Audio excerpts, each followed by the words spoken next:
بغیر کسی سابقہ مثال کے کسی چیز کو ایجاد کرنا۔ قرآن حکیم کی ایک آیت سے آپ یہ مفہوم سمجھ سکتے ہیں، مالک کا فرمان ہے بدیع السماوات والارض، زمین اور آسمانوں کا ابتداءً پیدا کرنے والا ہے، یعنی بغیر سابقہ نمونے کے زمین و آسمان کو اللہ مالک نے وجود بخشا ہے۔ مولا کا ایک اور فرمان جس سے آپ اس مفہوم کو سمجھیں گے، مالک فرماتا ہے قُلْ مَا كُنْتُ بِدْعًا مِّنَ الرُّسُلِ، اے نبی صلی اللہ علیہ وسلم آپ کہہ دیجئے میں کوئی بالکل انوکھا پیغمبر تو نہیں، یعنی میں اللہ کی جانب بندوں کی طرف پیغام لانے والا پہلا شخص نہیں ہوں، بلکہ مجھ سے پہلے بہت سے رسول آ چکے ہیں۔ اور عربوں کے ہاں ایک جملہ کہا جاتا ہے تبع فلان، یعنی اس نے ایسا طریقہ ایجاد کیا جو اس سے پہلے نہیں تھا۔ تو یہ ایجاد کرنا، اس کی دو قسمیں ہیں، ایک ہے عادات میں، معاملات میں، عادات میں ایجاد کرنا، مثلا روزمرہ کی ضروریات ہیں، نئی چیزوں کی ضرورت پڑتی ہے، انسان اس میں اپنی سہولیات کے لیے نئی چیزیں ایجاد کرتا ہے، یہ جائز ہے، کیونکہ عادات میں اصل چیز حلال ہونا ہے۔ دوسری چیز ہے بدعات، دین کے اندر، دین میں کوئی چیز ایجاد کرنا، دین میں نئی چیزیں پیدا کرنا، یہ حرام ہے، کیونکہ دین میں اصلاً توقیف کا حکم ہے، کتاب و سنت سے ثابت شدہ چیزوں کو ماننا، اس پہ رک جانا، اس میں کسی قسم کی کوئی نئی چیز ایجاد کرنا جائز نہیں۔ جیسے کہ رسول اللہ صلی اللہ علیہ وسلم کا فرمان ہے، اور یہ فرمان صحیح بخاری اور صحیح مسلم میں ہے، من احدث فی امرنا لیس منہ، اس نے ہمارے اس شریعت میں کوئی ایسی چیز ایجاد کی جو اس میں نہیں، وہ چیز مردود یعنی ناقابل قبول ہے۔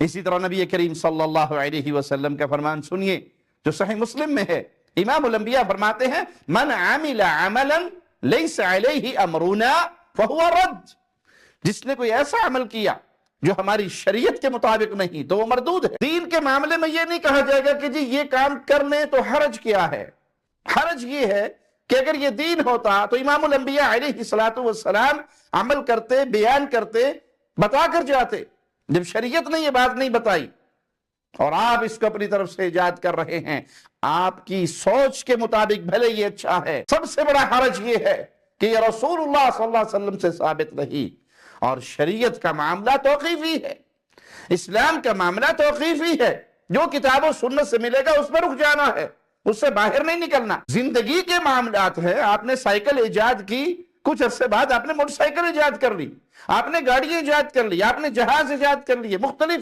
ضروریات زندگی میں آپ کو جو معاملات پیش آتے رہے اس کے مطابق چیزیں ایجاد کرتے رہے، جائز ہے، حلال ہے، اس میں کوئی رکاوٹ نہیں۔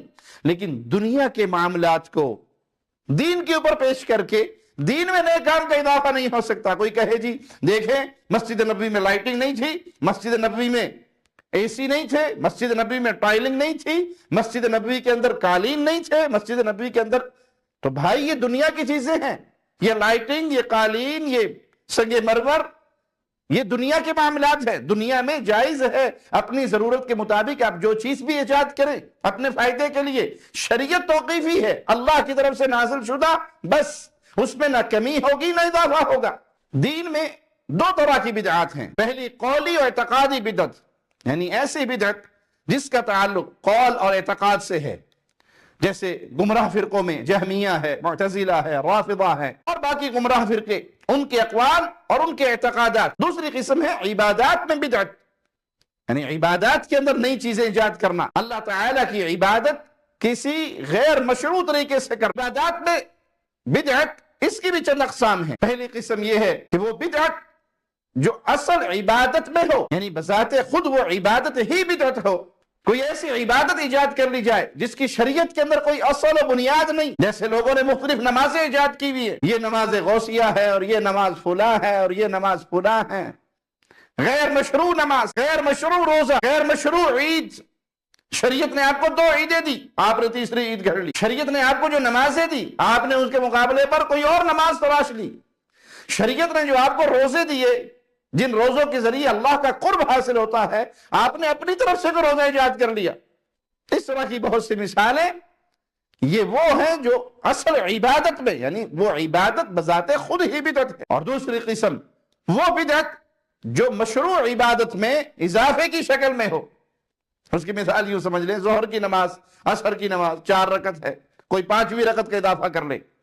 اب یہ نماز تو اصل ہے، عبادت ہے، لیکن اس میں یہ اضافہ جو ہے، یہ اس کے اندر اضافہ، یہ بدعت کہلائے گا۔ کرنے والے کی نیت بھلے کتنی اچھی ہو، اور یاد رکھیے بدعت کرنے والا ہمیشہ ثواب کی نیت سے کرتا ہے۔ زنا کرنے والا، چوری کرنے والا، شراب پینے والا، ڈاکہ ڈالنے والا، وہ گناہ کا تصور لے کر وہ عمل کرتا ہے۔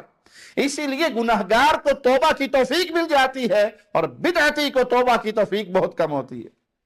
اللہ اسے ہدایت دے تو دے، اس کو توبہ کی توفیق کم کیوں ہے، اس سے توبہ کی توفیق کیوں چھینی گئی ہے؟ کیونکہ وہ اس کو غلط سمجھے گا تو توبہ کرے گا۔ وہ تو عبادت سمجھ رہا ہے، وہ تو ثواب سمجھ رہا ہے، وہ تو اللہ کا قرب سمجھ رہا ہے۔ تیسری قسم وہ عبادت جو مشروع عبادت کی ادائیگی کے طریقے میں ہو، اور اسے غیر مشروع طریقے پہ ادا کرے، جیسے اذکار کرنا، ذکر کرنا، دعائیں مانگنا، اللہ کو یاد کرنا، یہ جائز عمل ہے، لیکن اسی کو اجتماعی شکل دے دی جائے۔ اجتماعی ذکر ہو رہا ہے، قرآن پڑھنا جائز ہے، اس کو اجتماعی شکل دے دی جائے۔ آؤ آج ہم اکٹھے ہو کر اتنے پارے اونچی آواز میں فلاں گھر میں اکٹھے ہو کر پڑھیں گے، فلاں گھر کے اندر سورۃ یاسین اکٹھے ہو کے پڑھیں گے، اکٹھے ہو کے اونچی آواز میں گا گا کے ہم نے یہ دعائیں پڑھنی ہیں۔ یہ دعائیں اصلاً ثابت ہیں شریعت میں، لیکن اس کا یہ طریقہ کار جو آپ نے اختیار کیا ہے، یہ طریقہ کار شریعت کے مطابق نہیں ہے، یہ بدعت ہے۔ چوتھی قسم وہ بدعت جو کسی مشروع عبادت کو کسی ایسے وقت کے ساتھ خاص کر لی جائے جو شریعت نے خاص نہ کی ہو۔ اس کی مثال آپ کو سمجھا دوں، 15 شعبان کے دن اور رات روزے و قیام کا خاص اہتمام کرنا۔ اب روزہ شریعت سے ثابت ہے، قیام شریعت سے ثابت ہے، لیکن اس کو اس دن کے ساتھ خاص کرنا، اس کے لیے دلیل چاہیے، اور کسی صحیح حدیث میں اس کی کوئی دلیل نہیں ہے۔ صدقہ شریعت سے ثابت ہے، لیکن آپ مرنے والے کے 30ویں دن صدقہ کریں تو اس کی طرف سے 7ویں دن کریں، 9ویں دن کریں، 40ویں دن کریں، اس کی موت کے دن کریں، اس کی پیدائش کے دن کریں۔ اب یہ صدقہ کرنا تو ثابت ہے، میت کی طرف سے آپ کنواں کھدوا دیں، مسجد بنوا دیں، مدرسہ بنوا دیں، یتیم خانہ بنوا دیں، ہسپتال بنوا دیں، درخت لگوا دیں، قرآن حکیم کے نسخے لے کے مسجدوں میں رکھ دیں، کوئی حرج نہیں، جائز ہے۔ اس کا دن فکس کرنا کہ یہ عمل صرف 7ویں دن ہوگا، یہ 9ویں دن ہوگا، یہ 10ویں دن ہوگا، یہ چہلم پہ ہوگا، یہ دن فکس کرنا عبادت کے اندر اضافہ ہے، یہ بدعت ہے، اس کے لیے دلیل چاہیے، اور اس کی کوئی دلیل شریعت میں موجود نہیں۔ دین میں جب بدعت کا اضافہ کیا جائے تو اس کا پھر حکم کیا ہے؟ کیا یہ اچھی بات ہے، باعث سے اجر و ثواب ہے؟ نہیں، دین میں ہر بدعت گمراہی ہے، اور اس کے لیے دلیل رسول اللہ صلی اللہ علیہ وسلم کا فرمان جو مسند احمد میں ہے اور ابو داؤد میں بھی ہے، وَإِيَّاكُمْ وَمُحْدَثَاتِ الْأُمُورِ، دین کے اندر نئی ایجاد کردہ چیزوں سے بچو، فَإِنَّ كُلَّ بِدْعَةٍ، ہر نئی ایجاد کردہ چیز دین میں بدعت، اور ہر بدعت گمراہی ہے۔ کچھ مولوی صاحب کہتے ہیں جی پھر آپ کا پیدا ہونا بدعت ہے، آپ کا سائیکل پہ چڑھنا بدعت ہے، جہاز میں بیٹھنا بدعت ہے، آپ کا موبائل استعمال کرنا بدعت ہے۔ بھائی یہاں معاملہ دین کا ہو رہا ہے، دین کے اندر کوئی کام کرو گے وہ بدعت ہے، معاملات کے اندر، عادات کے اندر، دنیاوی امور کے اندر اجازت ہے۔ وَإِيَّاكُمْ وَمُحْدَثَاتِ الْأُمُورِ فَإِنَّ كُلَّ مُحْدَثَةٍ بِدْعَةٍ، رسول اللہ صلی اللہ علیہ وسلم فرما رہے ہیں ہر بدعت گمراہی ہے، اس میں کوئی تقسیم نہیں ہے کہ یہ اچھی بدعت ہے، یہ بری بدعت ہے۔ دین کا معاملہ جہاں آئے گا وہاں پر ہر بدعت گمراہی ہوگی۔ دنیا کے معاملے میں ہو سکتا ہے آپ کا نیا کام ہو اور بہت اچھا ہو، رسول اللہ صلی اللہ علیہ وسلم کا فرمان جو صحیح بخاری و مسلم میں ہے، فی امرنا ھذا ما لیس منہ فہو رد، جس نے ہمارے امر یعنی اس دین میں کوئی نئی چیز، ایسی چیز ایجاد کی جو اس میں نہیں، وہ نامقبول ہے، مردود ہے۔ من عمل عملا لیس علیہ امرنا فہو رد، جس نے کوئی ایسا عمل کیا جس پر ہمارا حکم نہیں، وہ مردود ہے۔ یہ دونوں حدیثیں اس بات پر دلالت کرتی ہیں کہ دین کے اندر ہر نئی ایجاد کردہ چیز بدعت ہے، اور ہر بدعت گمراہی ہے اور غیر مقبول ہے۔ کیا ثابت ہوا؟ کہ عبادات اور اعتقادات میں ہر قسم کی بدعتیں حرام ہیں۔ ہاں، اس بدعت کی نوعیت کے اعتبار سے اس کی حرمت کا حکم مختلف ہو سکتا ہے، اس میں فرق ہو سکتا ہے، لیکن شریعت محمدیہ میں کسی معاملے میں، وہ اعتقاد کا معاملہ ہو، عبادات کا معاملہ ہو، اپنی طرف سے کچھ ایجاد کرنا، دین میں شامل کرنا، اس کی قطر کوئی گنجائش نہیں ہے۔ بعض بدعتیں صریح کفر ہیں، جیسے قبر والوں کا تقرب حاصل کرنے کے لیے قبروں کا طواف کرنا۔ بابا جی کی قبر کا طواف ہو رہا ہے، کیوں؟ بابا راضی ہوگا، اور جب یہ پیر جی راضی ہوگا تو ہمیں بہت کچھ دے گا۔ تو قبروں کا طواف کرنا یا قبروں پہ اس نیت سے چراغ جلانا، اس نیت سے چادریں چڑھانا کہ بابا راضی ہو جائے، بابے کے راضی ہونے سے پتہ نہیں ہمارا کیا کچھ سنور جائے گا، یہ جہالت ہے، اور یہ ایسی بدعت ہے جو انسان کو کفر تک پہنچا دیتی ہے۔ قبر والوں کے لیے قربانیاں کرنا، ان کے لیے نذر و نیاز دینا، ان سے مرادیں مانگنا، ان سے فریادیں کرنا۔ اب تو جہالت کا یہ حال ہو چکا ہے، قبر والے تو قبر والے، اگر کسی بابا جی کی قبر پر کوئی سانپ آ کے بیٹھ جائے، اس سانپ کو بھی بابا سمجھ کے پوچھتے ہیں۔ کتوں کا جھوٹا پانی پیا جا رہا ہے، کہیں کچھوے کا جھوٹا پانی پیا جا رہا ہے، کہیں گھوڑوں کا جھوٹا پانی پیا جا رہا ہے۔ بعض بھی شرک وسائل ہیں، شرک تک پہنچانے والے اعمال ہیں، جیسے قبروں پر قبے بنانا، عمارتیں بنانا، وہاں نماز پڑھنا، دعائیں مانگنا، یہ وہ وسائل ہیں جو انسان کو اس شرک کی ہلاکت میں پہنچا دیتے ہیں۔ بعض بدعت فسق اعتقادی ہیں، جیسے خوارج کا، قدریہ، مرجیہ کے، شرعی دلیلوں کے خلاف ان کے اقوال و اعتقادات۔ بعض بدعات صرف معصیت اور نافرمانی ہیں، جیسے ترک دنیا، رہبانیت اختیار کر لینا، جوگی پن، سادھو پن، جنگلوں میں نکل جانا، دریاؤں کے کناروں پہ چلے جانا، سمندروں میں، ان کے کناروں پہ، سمندروں پہ چلے جانا، دنیا سے کٹ جانا۔ آپ دیکھو گے بعض لوگوں کو دھوپ میں کھڑے ہیں، کسی کو دیکھو گے وہ ایک ٹانگ پہ کھڑا ہے، کسی کو دیکھو گے کہ وہ اپنی شہوت کو ختم کرنے کے لیے خصی ہو جاتا ہے کہ بالکل دنیا سے میرا تعلق ہی ختم ہو جائے گا۔ یہ معصیتیں ہیں، نافرمانیاں ہیں، شریعت نے یہ حکم نہیں دیا۔ بعض لوگوں نے یہ تقسیم کی ہے، بدعت حسنہ ہے اور بدعت سیئہ ہے، اچھی بدعت بھی ہے اور بری بدعت بھی ہے۔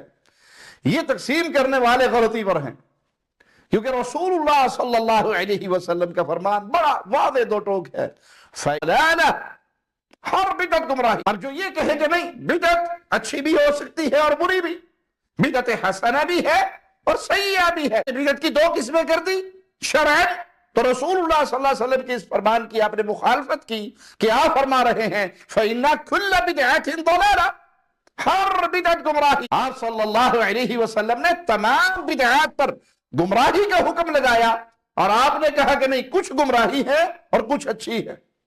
یہ تقسیم رسول اللہ صلی اللہ علیہ وسلم سے ثابت نہیں، سلف سے ثابت نہیں۔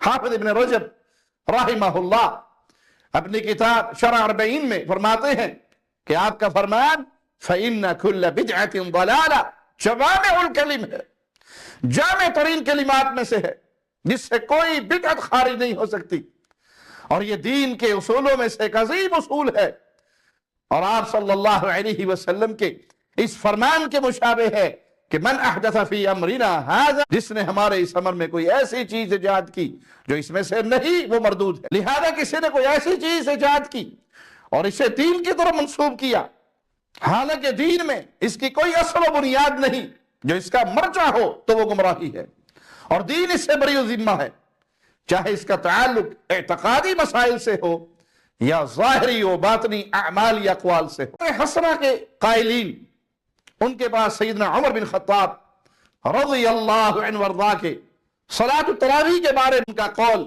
نعمت البدعۃ ھذی، یہ کتنی اچھی بدعت ہے، یہ قول ہے ان کے پاس، اور اس کے علاوہ اور کوئی دلیل نہیں۔ اور بعض یہ بھی کہتے ہیں کہ کچھ چیزیں نہیں ایجاد کی گئی، لیکن سلف رحمہم اللہ انہوں نے اس کا انکار نہیں کیا۔ مثلا قرآن حکیم کو کتاب کی شکل میں جمع کرنا، حدیث کی کتابت کرنا، تدوین کرنا، تالیف کرنا، اور ان کے اس اعتراض کا جواب یہ ہے کہ ان امور کی شریعت کے اندر اصل موجود ہے، لہذا یہ نئی ایجاد کردہ چیزیں نہیں ہیں، یہ بدعات نہیں ہیں۔ جہاں تک سیدنا عمر رضی اللہ عنہ کا قول نعمت البدعہ اس کا تعلق ہے، تو اس سے مراد لغوی بدعت ہے، شرعاً نہیں۔ لینگویج کے اعتبار سے اس کو نیا کام کہا گیا ہے، شریعت کے اعتبار سے نیا کام نہیں کہا گیا۔ تو یہ بات یاد رکھیے، جس چیز کی شریعت میں اصل موجود ہو، جس کی جانب رجوع کیا جا سکے، جب اس کے بارے میں یہ کہا جائے کہ وہ بدعت ہے، تو اس سے مراد لغوی معنی لیا جا رہا ہے، شرعی معنی مراد نہیں۔ اس لیے شریعت میں بدعت اس کو کہتے ہیں جس کی شریعت میں کوئی اصل موجود نہ ہو، جس کی جانب رجوع کیا جا سکے۔ جو قرآن حکیم کی مثال دیتے ہیں وہ یہ یاد رکھے کہ شریعت میں اس کی اصل موجود ہے، قرآن کو جمع کرنے کی، کیونکہ نبی کریم صلی اللہ علیہ وسلم قرآن کو لکھنے کا حکم فرماتے تھے، لیکن وہ مختلف صحیفوں میں الگ الگ لکھا ہوا تھا۔ صحابہ نے اس کی حفاظت کے پیش نظر اسے ایک مصحف میں جمع کر دیا، تو آپ نے لکھنے کا حکم دیا، جو الگ الگ لکھا ہوا موجود تھا، اصل تو موجود ہے، اس کو ایک کتاب میں اکٹھا کر دیا گیا۔ تو شرعاً یہ معاملہ بالکل درست ہے۔ اسی طرح جو تراویح کی مثال دیتے ہیں، تو رسول اللہ صلی اللہ علیہ وسلم نے بذات خود اپنے صحابہ کو چند راتیں تراویح کی نماز پڑھائی، آخر میں مسجد میں تشریف نہیں لائے۔ کیوں؟ اس خوف کی بنا پر کہ کہیں یہ تمہارا جوش و جذبہ دیکھتے ہوئے اللہ مالک تم پر فرض نہ کر دے، میری امت کے لیے مشکل نہ ہو جائے۔ تو سیدنا عمر نے اپنے زمانے میں ان کو ایک امام کے پیچھے اکٹھا کر دیا، جس طرح وہ رسول اللہ صلی اللہ علیہ وسلم کے پیچھے چند راتیں انہوں نے پڑھی۔ تو یہ دین میں نیا کام نہیں، اس کی اصل موجود ہے۔ اللہ کے نبی صلی اللہ علیہ وسلم نے فرضیت کے حکم کے خطرے کی بنا پر اپنے صحابہ کو مستقل یہ نماز جماعت سے اس طرح نہیں پڑھائی، لیکن چند راتیں پڑھائی، اصل موجود ہے۔ اسی طرح حدیث کی کتاب، حدیث کی تدوین، یہ بھی اصلاً شرعاً، یہ بھی شریعت کے اندر اصل موجود ہے۔ خود نبی کریم صلی اللہ علیہ وسلم نے اپنے صحابہ کی فرمائش پر بعض حدیثیں لکھنے کا حکم دیا۔ سیدنا عبداللہ بن عمر بن عاص نبی کریم صلی اللہ علیہ وسلم کے زمانے میں حدیثیں لکھا کرتے تھے، اور آپ کی زندگی میں بشکل عام حدیث لکھنے سے ممانعت اس لیے تھی، اس خدشے کے پیش نظر کہ کہیں قرآن حکیم کے ساتھ کوئی اور چیز مکس نہ ہو جائے، غلط نہ ہو جائے۔ مسلمانوں نے حدیث کی تدوین کی، کہیں یہ ضائع نہ ہو جائے، ان کی حفاظت کی جائے۔ لہذا اللہ تعالیٰ انہیں اسلام اور مسلمانوں کی طرف سے ہمارے اسلاف کو بہترین جزا عطا فرمائے، جنہوں نے اپنے رب کی کتاب اور اپنے نبی صلی اللہ علیہ وسلم کی سنت کو ضائع اور برباد ہونے سے بچانے کے لیے یہ قدم اٹھایا۔ شریعت کے احکام پورے ہو چکے ہیں، رسول اللہ صلی اللہ علیہ وسلم کی زندگی میں اللہ نے اس دین کو پورا کر دیا آپ کی وفات سے پہلے۔ اپنی طرف سے نئے نئے کام نہ تراشیے، نہ گھڑیے، کیونکہ یہ بدعات انسان کو ہلاکت کے دروازے کی طرف لے جاتی ہے، جہنم کی طرف لے کر جاتی ہے۔ آپ نے فرمایا ہر بدعت گمراہی، اور ہر گمراہی جہنم میں لے کر جانے والی ہے۔ بدعت ہر وہ بات ہے جو کہ قرآن، حدیث، اجماع اور اجتہاد سے ثابت نہ ہو اور خیر القرون میں اس کا وجود نہ ہو، اس کی ضرورت بھی ہو۔ یعنی خیر القرون کا جو زمانہ ہے 300 سال، 3 صدیاں، اس دور میں وہ چیز ہونی چاہیے تھی، اس کی طلب بھی ہو لیکن اس کا وجود نہ ہو اور ادلہ اربع سے ثبوت نہ، وہ بدعت ہوتی ہے۔ بدعت سیئہ تو کہتے ہیں بری بدعت کو، یہ تو ناجائز ہو گئی۔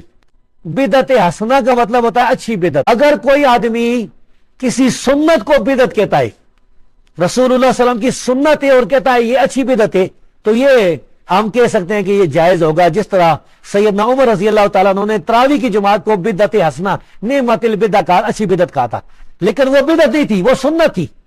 تراویح کی جماعت اللہ کے رسول سے ثابت ہے، ایک دن ثابت بھی ہو جانا، ایک رات بھی، تو ساری عمر کے لیے ثابت ہو گئی، تو اس کو انہوں نے کہا تھا، تو یہ سنت سے ثابت ہے، سنت کو بدعت کہہ رہے ہیں، تو یہ لغوی مسئلہ بن گیا۔ اگر کوئی آدمی اس کو بدعت حسنہ کہتا ہے جو چاروں دلیلوں سے بھی ثابت نہیں، خیر القرون سے بھی ثابت نہیں، تو بدعت حسنہ نہیں ہے، بدعت وہ سیئہ ہی ہے۔ سیدنا عبداللہ بن عمر رضی اللہ تعالیٰ عنہ ایک جلیل القدر صحابی تھے، انہوں نے فرمایا کل بدعت، ہر بدعت گمراہی ہے، وَإِنْ رَاهَا النَّاسُ حَسَنًا، اگرچہ لوگ اس کو اچھا سمجھتے ہوں، لوگ بدعت حسنہ سمجھتے ہوں۔ یہ کتاب السنہ مروزی میں موجود ہے صحیح سند کے ساتھ۔ دیکھیے، بدعت کی جامع تعریف یہ ہے کہ ایسا کام جو ہمارے دین میں ثابت نہیں ہے اور اس کی نبی کے دور میں کوئی ضرورت بھی نہیں تھی، اس کام کو دین سمجھ کے کرنا۔ بعض دفعہ ایسا ہوتا ہے، لوگ کہہ رہے ہوتے ہیں کہ جی یہ مدرسے بھی تو نبی کے دور میں اس طرز پہ نہیں تھے، تو بھئی اس طرز پہ مدرسوں کی ضرورت بھی نہیں تھی۔ بعض لوگ کہہ رہے ہوتے ہیں تبلیغی جماعت بھی تو نبی کے دور میں نہیں تھی، تو تبلیغ تو تھی نا، تو تبلیغ کا کوئی مخصوص طریقہ شریعت نے متعین نہیں کیا، آپ جس طریقے سے چاہیں تبلیغ کریں، یوٹیوب کے ذریعے، فیس بک کے ذریعے، تبلیغی جماعت کے ذریعے، خانقاہ کے ذریعے۔ تو بعض جگہ ایسی ہیں جس میں شریعت نے ہمیں طریقوں میں آزاد چھوڑا ہے، تو ان کو اگر ہم کرتے ہیں تو سنت نہیں سمجھ کے کر رہے ہوتے اس خاص طریقے کو۔ تبلیغ تو سنت ہے، لیکن سیروزہ، چلہ، اس خاص طریقے کو کوئی بھی سنت نہیں کہتا، کیونکہ بدعتی لوگ جب بھی ان سے بات کی جائے نا، یہ اذان سے پہلے آپ یہ پڑھ رہے ہیں یہ بدعت ہے، تیجے کے بعد میت کے 3 دن کے بعد آپ قرآن خوانی کر رہے ہیں یہ بدعت ہے، تو فوراً یہ کہتے ہیں پھر یہ مدارس بھی تو بدعت ہیں، یہ بھی تو نبی کے دور میں نہیں تھے۔ تو بھئی ان کو یہ کوئی خاص طریقہ کو لوگ سنت نہیں سمجھتے، جبکہ میت پہ تو شریعت نے ہمیں بتایا ہے کیا کیا کرنا ہے، کیا کیا نہیں کرنا ہے۔ تبلیغ کا اسپیسیفک کوئی طریقہ شریعت نے متعین نہیں کیا، آپ کو آزاد چھوڑا ہے، اور تعلیم کا کوئی خاص طریقہ شریعت نے متعین نہیں کیا، آزاد چھوڑا ہے، جبکہ میت کے حکام تو شریعت نے بتائے ہیں ہمیں، تو ان سے ہٹنا نہیں ہے آپ نے۔ تو شریعت نے ہمیں بتا دیا کہ ثواب کیسے پہنچانا ہے، اس میں اجتماعی حیات پہ ثواب پہنچانا یہ صحابہ سے ثابت نہیں ہے، اور اس کی ضرورت بھی تھی نبی کے دور میں، ثواب کے تو وہ لوگ بھی محتاج تھے، لیکن پھر بھی صحابہ نے نہیں کیا، ضرورت ہونے کے باوجود ایک کام نہیں کیا جا رہا، اس کا مطلب یہ ثابت نہیں ہے، یہ بدعت عمل ہے، دین سمجھ کے آپ اس کو کر رہے ہیں۔ بعض لوگ کہتے ہیں یہ جو سائنسی ترقی ہے اور یہ جو جہاز میں بیٹھنا یہ بھی بدعت ہے، نبی کے دور میں یہ نہیں تھا۔ تو بھائی جہاز میں کوئی دین کا حکم سمجھ کے تو نہیں بیٹھتا نا، کوئی سنت سمجھ کے، یہ تو ضرورت کی وجہ سے ہے۔ تو بدعت کا تعلق دین سے ہے، دینی رسومات کو، یعنی ایسی چیز جس کو ہم دین سمجھ کے کریں گے اور حالانکہ وہ نبی کے دور میں نبی سے ثابت نہیں ہے، تو وہ عمل ہمارا بدعت کہلائے گا۔ اس کی اور بہت ساری مثالیں ہیں، اس پر تو پورے علماء کے بیانات موجود ہیں، تو بہت زیادہ گہرائی میں جاؤں گا تو بات بہت لمبی ہو جائے گی۔ تو خلاصہ یہی ہے کہ نبی صلی اللہ علیہ وسلم کے دور میں ایک چیز کی ضرورت بھی تھی، اس کے باوجود نہیں کیا اس کو دین سمجھ کے، تو آج ہم اس کو دین سمجھ کے کیوں کریں؟ اتنی بات کافی ہے۔ دیکھیں بدعتی سے جب آپ کراس کویشچن پوچھیں گے نا تو وہ پھنسے گا۔ اکثر بدعتی لوگ کہتے ہیں ہم اذان سے پہلے یعنی جو لوگ یہ صلاۃ والسلام پڑھتے ہیں وہ کہتے ہیں اس سے روکا کب گیا ہے؟ تو ان سے کہیں ٹھیک ہے جب اذان ختم ہو رہی ہے نا لا الہ الا اللہ پہ، تو محمد رسول اللہ بھی پڑھ لو، اس سے کب روکا ہے محمد رسول اللہ پڑھنے سے؟ ظاہر اذان اللہ اکبر سے شروع ہوتی ہے، لا الہ الا اللہ پہ ختم ہوتی ہے، تو بس یہیں تک ہوگی، اس سے پیچھے آگے کچھ نہیں لگا سکتے آپ۔ سنت کی ضد کیا ہے؟ بدعت، ہمیشہ یاد رکھو۔ توحید کی ضد کیا ہے؟ شرک۔ حق کی ضد کیا ہے؟ باطل۔ اور صدق کی ضد کیا ہے؟ کذب۔ حضور نے فرمایا خیر الہدی ہدی محمد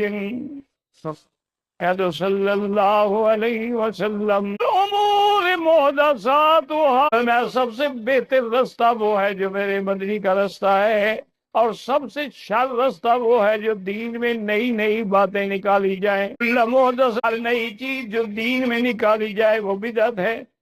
کل بدعت ضلالہ، اور ہر بدعت جو ہے گمراہی ہے۔ اور ایک حدیث میں ہے کل ضلالت فی، ہر گمراہی کا ٹھکانہ جو ہے وہ جہنم ہے۔ اور دوسری حدیث پاک میں حضرت حذیفہ سے روایت ہے کہ اللہ کے نبی نے فرمایا کہ لا یقبل اللہ لصاحب صلاۃ ولا صوما ولا حجا ولا عمرۃ ولا جہادا ولا صرفا ولا عدلا، او کما قال النبی صلی اللہ علیہ وسلم۔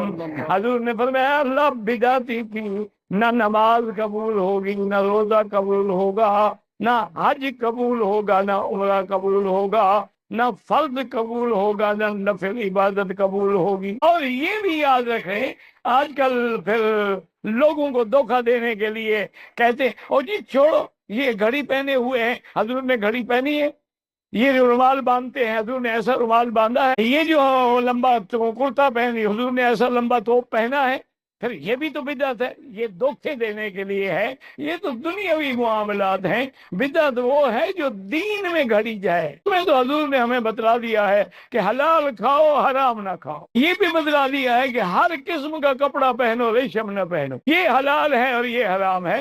اس کا کیا تعلق ہے بدعت سے؟ یہ لوگوں کے دماغ کو خراب کرنے کے لیے کہ بدعت کا معنی ہے احداث فی الدین، من احدث فی امرنا ھذا ما لیس منہ فہو رد، جو دین میں نئی بات نکالے۔ اب اس کی ایک مثال دے دوں آسانی سے بات سمجھ آ جائے کہ میرے آقا کی وفات کے بعد خلفائے راشدین کا دور ہے، تابعین کا دور ہے، تابعین کا دور ہے، یعنی آپ کی وفات کے بعد 600 سال تک کوئی میلاد نہیں منایا گیا۔ 600 سال کے بعد ایک مظفر نامی بادشاہ نے یہ بدعت ایجاد کی۔ میرے آقا نے جہاں ہمیں وضو کرنا سکھلایا ہے، خلال کرنا سکھلایا ہے، مسح کرنا سکھلایا ہے، احرام باندھنا سکھلایا ہے، رمل کرنا سکھلایا ہے، اور صفا مروہ پہ کھڑے ہو کے دعا مانگنا سکھلایا ہے، ہر چیز سکھلائی ہے۔ اگر یہ چیزیں سنت ہوتی تو حضور نہ سکھلاتے۔ اس لیے اس سے بڑی سزا کیا ہوگی کہ بدعتی کی نہ کوئی عبادت قبول، بلکہ ایک روایت میں تو یہ بھی آیا ہے، آپ نے فرمایا کہ جو آدمی کسی بدعتی کی تکریم کرتا ہے، اس کی تعظیم کرتا ہے، اس نے اللہ کے دین کو گرا دیا۔ اسی لیے ہمیشہ یاد رکھیں، آپ خود اللہ کے گھر میں بیٹھے ہیں، اللہ کے کعبے میں بیٹھے ہیں، ایمان سے کہیں کہ یہ جو آپ حج کرنے آئے ہیں، اس ان سارے احکام کے نافذ کرنے والی ذات کس کی ہے؟ شاعر یہ مناسک، یہ احکام کس کی طرف سے ہیں؟ اب اگر کوئی آدمی احرام باندھ کے 9 تاریخ کو مدینہ منورہ میں جا کر ریاض الجنہ میں بیٹھا رہے تو حاجی ہو جائے گا؟ نہیں ہوگا۔ آپ کے ہاں تو جناب وہ جبل مراد پہ حاجی بن جاتے ہیں، پاک پٹن میں حاجی بن جاتے ہیں، کہتے ہیں بہشت کی کھڑکی لگی ہوئی ہے، نہ مکے میں ہے نہ مدینے میں ہے، وہاں جا کے لگی ہے کھڑکی۔ اب اگر کوئی آدمی احرام باندھ کے 9 تاریخ کو کعبہ شریف میں حتیم کے اندر بیٹھا ہے، حاجی ہو جائے گا؟ وجہ کیا ہے کہ اللہ کا حکم کیا ہے، کہاں جاؤ، سب سے پہلے کہاں جاؤ، مینا کے بعد کہاں جائے، یہ سارا حکم کس نے دیا ہے اور کر کے کس نے دکھلایا ہے؟ محمد رسول اللہ۔ ہو رہی ہے، اور یہ قرآن خوانی ہو رہی ہے، اور یہ 10واں ہو رہا ہے، اور یہ 40واں ہو رہا ہے، اور یہ برسی ہو رہی ہے، ان کا کوئی ثبوت نہیں ہے کتاب و سنت کی بدعت۔ تو اسی طریقے سے بدعات ہیں۔ البتہ یہ ہے، اب اسی طریقے سے ہمارے ہاں ایک نئی رسم چلی ہے، آپ یوم پیدائش منا رہے ہیں، سالگرہ کر رہے ہیں، یہ مغرب سے آئی بھی ہماری رسمیں ہیں، یہ کوئی صحابہ کرام سے حضور سے تو ثابت نہیں۔ تو ان چیزوں کے اندر بچنا چاہیے ان سے۔ البتہ یہ ہے کہ ایک ہے کہ جو سائنس کی ڈیولپمنٹ سے، اب کوئی کہتے ہیں صاحب پھر آپ ریل گاڑی میں سفر کیوں کرتے ہیں، وہ تو صحابہ کے اور حضور کے، یہ سائنس کی ترقی سے جو چیزیں آئی ہیں یہ بالکل دوسری چیزیں، ان میں ثواب کا معاملہ نہیں ہے، یہ تو آپ کی ایک ضرورت ہے جو پوری ہو رہی ہے۔ وہ آپ ہوائی جہاز میں سفر کریں، ٹرین میں سفر کریں، کار میں سفر کریں، یہ جدید ترقیات ہیں، ان سے فائدہ اٹھانا ہے اور ان کو استعمال کرنا ہے، تو یہ اور بات ہے۔ لیکن دین میں کوئی نئی چیز جو حضور اور صحابہ سے ثابت نہ ہو اور اس کو آپ حصول ثواب کی نیت سے کریں، وہ بدعت۔ اب جیسے مثلاً حضرت عمر رضی اللہ تعالیٰ عنہ نے اپنے قدم کو بدعت قرار دیا۔ آپ کو معلوم ہے کہ حضور کے زمانے میں تراویح کی نماز کا کوئی رواج نہیں تھا، حضرت ابو بکر کے دور میں بھی نہیں تھا، بلکہ یہ تھا کہ رات کو نوافل ادا کرو اپنے اپنے طور پر، قیام اللیل اپنے اپنے طور پر۔ اس حوالے سے تراویح کی نماز کا جو ہے باجماعت، یہ حضرت عمر نے کیا رضی اللہ تعالیٰ عنہ۔ ایک دفعہ آپ آئے اپنے دور خلافت میں، مسجد نبوی میں دیکھا کچھ لوگ ادھر کھڑے ہیں، کچھ ادھر کھڑے ہیں، کچھ ادھر کھڑے ہیں، کچھ ادھر کھڑے ہیں، اب ایک ایک جو حافظ ملا ہوا اس کے پیچھے قرآن سن رہے پڑھ رہے ہیں۔ تو آپ نے کہا کیا ہی اچھا ہو ان سب کو ایک امام کے پیچھے جمع کر دیا جائے۔ بعد ایک دن کہیں آئے حضرت عمر، داخل ہوئے، دیکھا کہ ایک امام کے پیچھے پوری مسجد بھری ہوئی ہے، جماعت ہے، ہو رہی ہے، اور آپ نے کہا نعم البدعۃ ھذہ، یہ ایک اچھی بدعت ہے جو ہم نے شروع کی۔ تو اس سے بدعت حسنہ کا لفظ عام طور پر لوگ لے لیتے، لیکن یہ واضح رہے کہ یہ حق جو ہے یہ خلیفۃ المسلمین کو تو حاصل تھا، یہ نہیں ہے کہ ہر شخص اس طرح کی نئی بدعت ایجاد کر دے اور کہے یہ بھی اچھی بدعت ہے، بدعت حسنہ ہے۔ اگر ہم اذان سے پہلے یہ پڑھ دیتے ہیں، درود پڑھ دیتے ہیں، تو کیا برائی ہے اس پہ؟ کوئی بری بات تو نہیں ہے درود پڑھنا، لیکن بھائی نہیں، یہ قرآن اور حدیث سے اور صحابہ کے عمل سے ثابت نہیں ہے، اس لیے یہ بدعت ہوگا۔ اس لیے جو چیز جو ہے اس طرح کی، لیکن حضرت عمر رضی اللہ تعالیٰ عنہ یا کسی اور خلیفہ راشد کا کوئی فیصلہ ہو اور وہ گویا کہ پرانے طریقے میں کسی چیز کا اضافہ ہو رہا ہو تو وہ ایک علیحدہ بات ہے، لیکن ان کے بعد کیونکہ اس میں یہ ما انا علیہ و اصحابی، تو اصحاب حضرت عمر اصحاب میں سے ہیں، اور اصحاب ہی نہیں بلکہ آپ جو ہیں خلفائے اربعہ میں سے ہیں، خلیفہ ثانی ہیں، تو اس پہلو سے ان کی بات علیحدہ ہوگی، لیکن کسی اور کو اپنے کسی کام کی شروع کرنے کو بدعت حسنہ قرار دینا یہ درست نہیں۔